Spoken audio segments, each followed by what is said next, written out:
ഇവരെല്ലാം ദേശാകൃത ബാങ്കിൽ പോയിട്ട് അവിടെ നിന്ന് പണം വാങ്ങണം എന്ന് പറഞ്ഞാൽ നിങ്ങൾ ആലോചിച്ച് നോക്കി 80-85 വയസ്സ് പ്രായമുള്ള ആളുകൾ ഒന്ന് അന്വേഷിക്കാൻ പോകണം പണം വന്നു എന്ന് പറഞ്ഞാൽ പിന്നെ പോയി നിന്ന് കീ നിന്നിട്ട് എപ്പം കിട്ടുന്ന ആ അല്ല അത് ആകെ വരുന്നതാണ് നമ്മളെ പ്രതീക്ഷിക്കുന്നത്. ഈ 10-62 ലക്ഷം ആളുകളും ആ പ്രക്ഷോഭത്തിൻ്റെ ഭാഗമായിട്ട് വരണമെന്നാണ് ഞാൻ കാണുന്നത്. അല്ലാണ്ട് ഞങ്ങളിപ്പോൾ CPIഎമ്മിൻ്റെ കുടിയും പിടിച്ച് പോയിട്ട് ഒരു സമരം നടത്താനല്ല ഉദ്ദേശിക്കുന്നത്. ഇന്നിപ്പോൾ കർഷക തൊഴിലാളി യൂണിയൻ്റെ ഭാഗമായിട്ടുള്ള പ്രകടനങ്ങളും പരിപാടികളൊക്കെ ഇന്നലെ രാത്രിയോടുകൂടി വിവരം കിട്ടിയപ്പോൾ തന്നെ തുടങ്ങിയിട്ടുണ്ട്. അതിന് തുടരും. ആ തുടരുന്നതിനോടൊപ്പം ഇത് ഈ ഓരോ വീട്ടിലും കൃത്യമായിട്ട് ധാരണ ഉണ്ടാക്കി അതിനടിസ്ഥാനപ്പെടുത്തി അവർ തന്നെ ശക്തിയായ രീതിയിൽ സമരത്തിലേക്ക് വരും. ഈ പ്രത്യേകിച്ച് 10-62 ലക്ഷം ആളുകൾ.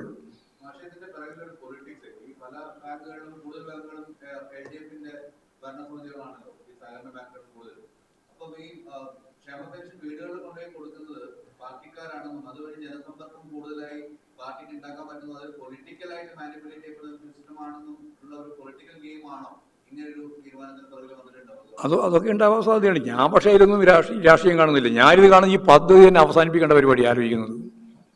അതിനോട് വിതരണം മാത്രമല്ല പ്രശ്നം. നിങ്ങൾ ആരെങ്കിലും വിതരണം നടത്തിക്കോ. ഞങ്ങൾക്ക് ഇപ്പോൾ ഇന്ന് ആളുകൾ വിതരണം നടത്തണമെന്നുള്ള ഒരു നിർബന്ധമില്ല. നിങ്ങൾ ഈ കേരളത്തിലെ ഈ 62 ലക്ഷം പാവപ്പെട്ട മനുഷ്യർക്ക് മാസാമാസം വീടിൽ കൃത്യമായി കിട്ടിക്കൊണ്ടിരിക്കുന്ന അവരുടെ പെൻഷൻ 2000 രൂപ അതിന് വർദ്ധിപ്പിക്കുന്നുണ്ടെങ്കിൽ അത് അവർക്ക് കിട്ടണം. അവർക്ക് കിട്ടാൻ ആവശ്യമായ രീതിയിൽ എന്ത് ഏജൻസി എന്ത് വേണോ അത് നിങ്ങൾ കൊടുത്തോ. പക്ഷേ ഇവരെല്ലാം ദേശാകൃത ബാങ്കിൽ പോയിട്ട് അവിടെ നിന്ന് പണം വാങ്ങണം എന്ന് പറഞ്ഞാൽ നിങ്ങൾ ആലോചിച്ച് നോക്കി 80-85 വയസ്സ് പ്രായമുള്ള ആളുകൾ ഒന്ന് അന്വേഷിക്കാൻ പോകണം പണം വന്നു എന്ന് പറഞ്ഞാൽ പിന്നെ പോയി നിന്ന് കീ നിന്നിട്ട് എപ്പം കിട്ടുന്ന ഏത് ദേശാകൃത ബാങ്കിൽ നിന്ന് കിട്ടുന്നതാണ്. പിന്നെ അതിൻ്റെ തന്നെ എന്തെല്ലാം പിഴകൾ പ്രശ്നങ്ങൾ എന്തൊക്കെയാണ് അഭിമുഖീകരിക്കേണ്ടി വരുന്നത്. യാതൊരു അല്ലലില്ലാതെ വീട്ടിൽ കിട്ടിയിരുന്ന ഈ പണം 2000 രൂപ ഒരു പാവപ്പെട്ട കർഷക തൊഴിലാളിക്ക്, ഒരു പാവപ്പെട്ട സ്ത്രീക്ക്, പുരുഷന് ആരായാലും അവർക്ക് കിട്ടിക്കൊണ്ടിരിക്കുന്ന ഈ ആനുകൂല്യമല്ലേ അവസാനിപ്പിക്കുന്നത്. എന്നിട്ട് പോയിട്ട് ദേശാകൃത ബാങ്കുമായിട്ട് ബന്ധപ്പെട്ട് അതിൻ്റെ കമ്മീഷൻ ഉൾപ്പെടെ എല്ലാം കഴിച്ചിട്ടേ അതും കിട്ടുള്ളൂ. ഒരു തരത്തിലും അംഗീകരിക്കാൻ കഴിയുന്ന ഒന്നല്ല ഇത്. ശക്തിയായിട്ട് ഇതിനെതിരായിട്ട് ഈ 10-62 ലക്ഷം ആളുകൾ കക്ഷി രാഷ്ട്രീയത്തിലതീതമായിട്ട് ഈ നിലപാടിനെതിരായിട്ട് മുമ്പോട്ടേക്ക് വരുമെന്ന് തന്നെയാണ് ഞാൻ പ്രതീക്ഷിക്കുന്നത്. അതുകൊണ്ട് അതിൽ പാർട്ടി എന്ന രീതിയിൽ ഇടപെട്ട് എന്തെങ്കിലും തീരുമാനം എടുക്കാനല്ല. പാർട്ടി ഞങ്ങൾ ഈ കാര്യങ്ങൾ വ്യക്തമാക്കിയിട്ടുണ്ട്. ഇനി കർഷക തൊഴിലാളി യൂണിയൻ ഉൾപ്പെടെയുള്ള എല്ലാ സംഘടനകളും സംഘടിത പ്രസ്ഥാനങ്ങളാകുകയും ഇനി ഒരു തരത്തിലുള്ള രാഷ്ട്രീയത്തിൻ്റെ ഭാഗമായിട്ടാവാത്ത ആളുകളും എല്ലാം ചേർന്നുകൊണ്ട് ഒരു വലിയ പ്രക്ഷോഭം തന്നെ ഇതിൻ്റെ ഭാഗമായിട്ട് ഉയർന്നു വരുമെന്ന് ഞാൻ പ്രതീക്ഷിക്കുന്നുണ്ട്. അതിലൊരു രാഷ്ട്രീയം നോക്കേണ്ട കാര്യമില്ല. ഇത് വളരെ പ്രധാനം. ഇന്ത്യക്ക് മാതൃകയാവുന്ന ഒരു പരിപാടിയാണ്.